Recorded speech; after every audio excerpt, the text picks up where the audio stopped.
Genius, welcome back to my channel. So genius, हम discuss कर रहे थे सीए फाइनल का सिक्योरिटी वैल्यूएशन चैप्टर, जिसमें आज अपन करेंगे प्रैक्टिकल क्वेश्चन नंबर 4। तो चलिए पहले से अच्छे से रीड करते हैं। On the basis of the following information, कुछ इंफॉर्मेशन आपको प्रोवाइड की गई है।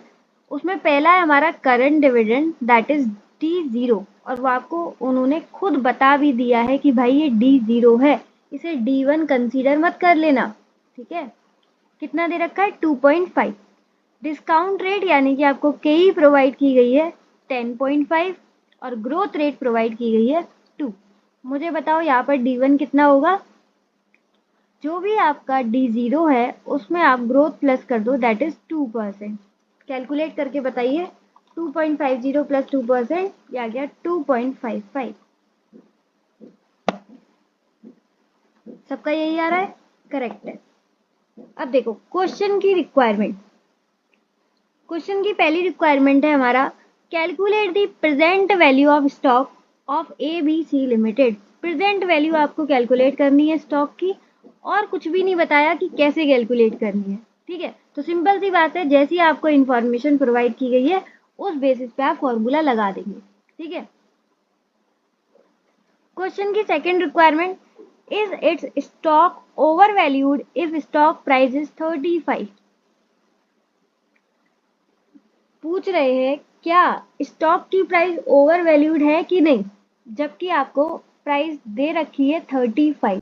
तो पहले आपको स्टॉक की प्राइस कैलकुलेट करनी पड़ेगी कि कितनी होनी चाहिए थी। ठीक है, और इस टाइम है क्या 35, फिर आप इससे कंपेयर करोगे। आगे दे रखा है ROE यानी कि return on equity 9%, EPS 2.25। Show detailed calculation using PE multiple approach and earning growth model. यानी कि क्वेश्चन का जो सेकंड पार्ट है यहाँ पर क्लियरली मेंशन है कि कौन सा अप्रोच अपन को फॉलो करना है। पहले करना है PE मल्टीपल अप्रोच और दूसरा करना है earning growth model. Earning growth model का तो आपको फॉर्मूला पता ही होगा। PE मल्टीपल अप्रोच का पता है क्या? अब PE का तो आप कहोगे बहुत ईजी है, प्राइस अर्निंग, यानी कि ऊपर लिख देंगे प्राइस और नीचे लिख देंगे अर्निंग। यही होगा हमारा प्राइस अर्निंग रेशियो। ये तो बहुत बढ़िया आपको पता है, लेकिन एक और फॉर्मूला होता है प्राइस अर्निंग का। अगर पता हो तो बहुत अच्छी बात है, नहीं पता हो तो मैं अभी के अभी आपको बता देती हूँ। पी का एक और फॉर्मूला होता है, P is equal to 1/ROE। ठीक है, और यहाँ पर अपन को दोनों ही फॉर्मूले काम आने वाले हैं, इसलिए जिसको जो फॉर्मूला नहीं आता है अच्छे से देख लो। ठीक, तो ये हो गया हमारा क्वेश्चन। उम्मीद है थोड़ा बहुत आपको समझ में आया होगा। बाकी क्वेश्चन जब हम सॉल्व करेंगे तब आपको पूरा क्रेडिट मिल जाएगा। तो चलिए फटाफट से कॉपी और पेन निकालते हैं और प्रैक्टिकल क्वेश्चन नंबर 4 को भी आसान बनाते हैं। हाँ जी, तो कॉपी पर लिखेंगे सिक्योरिटी वैल्यूएशन का प्रैक्टिकल क्वेश्चन नंबर 4।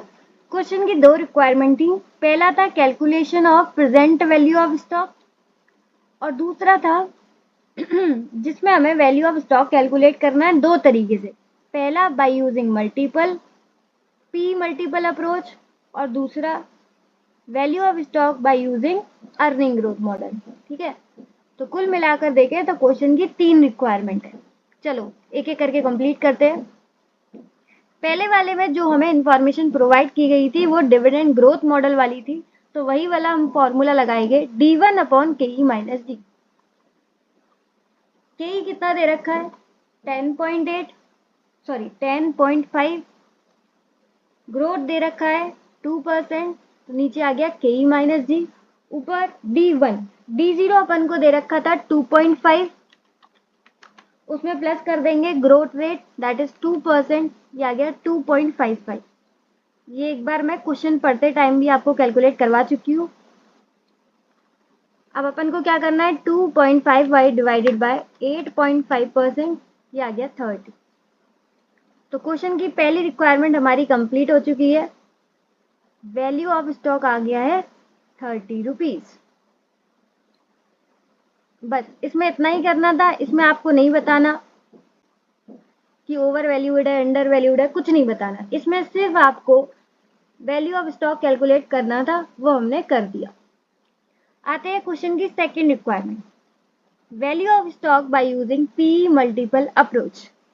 यहाँ पर मैंने आपको पी के दो फॉर्मूले बताए थे, दोनों ही काम आने वाले हैं।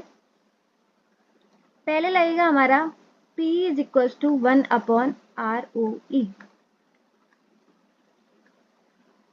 ROE अपन को कितना गिवन है, 9%। तो कैलकुलेट करेंगे 1/9%, यह आ गया 11.11। तो P यहाँ से हमारा आ गया 11.11। ठीक, अब हमारा सेकंड फॉर्मूला लगेगा P का, P मतलब ऊपर पहले प्राइस आएगा यानी कि MPS, और बाद में आता है E, दैट इज अर्निंग। तो नीचे आ गई अर्निंग, EPS पर शेयर लिया है, ठीक है, मार्केट प्राइस पर शेयर और अर्निंग प्राइस पर शेयर। तो यहाँ पर हमारा P ऑलरेडी अपन को पता है 11.11, MPS ये अपन को कैलकुलेट करना है, EPS क्वेश्चन में गिवन था 2.25। ठीक है, यहाँ से इजीली हमारा आ जाएगा MPS। तो 11.11 को इंटू कर दो 2.25 में, ये आ जाएगा 24.99, और इसको हम राउंडिंग ऑफ करके 25 भी लिख सकते हैं। यानी कि हमारे अकॉर्डिंग कितना प्राइस होना चाहिए था, 25। लेकिन अभी कितना प्राइस चल रहा है, उन्होंने बोला 35। तो 25 होना चाहिए था और 35 चल रहा है, सीधा सीधा पता चल रहा है कि ये ओवर वैल्यूड है। तो यहाँ पर एक अच्छी सी लाइन भी लिख देंगे आप लोग, सिंस एक्चुअल स्टॉक प्राइस, जो हमें प्राइस गिवन था ना वो ज़्यादा है, तो वही चीज़ लिख देंगे, since actual stock price is higher